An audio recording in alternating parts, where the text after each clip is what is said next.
In this morning's education news, it's supposed to be a place to have fun, but the playground is sometimes a place where kids just simply don't get along. One Wisconsin school is trying to put an end to that by teaching kids how to solve playground disputes themselves. Ryan Dietz takes a closer look at the peaceful playground. To be just sliding and swinging at Johnston Elementary School in Appleton, but now a program to get more kids involved has them adding hopscotch, foursquare, and jump rope to the mix. Just like more games that you can play and new games that you can learn. It's called Peaceful Playgrounds, and more than 8,000 schools nationwide are using the program to teach kids how to solve their disputes on the playground. The idea is to teach kids common rules to more than 100 games so they don't argue over who wins or loses.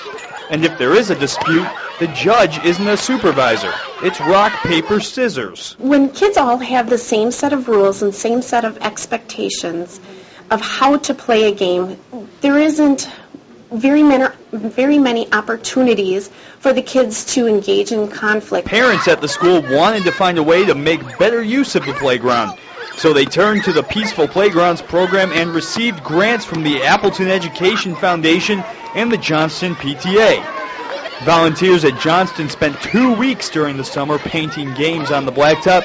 Parents and teachers say the kids are really grasping the point of the program. With children taking more ownership of the playground and really taking ownership of problem solving and conflict resolution, they feel better about themselves. Something that Johnston Elementary School hopes will lead to fewer problems. They're very fun and entertaining. And fewer trips to the principal's office.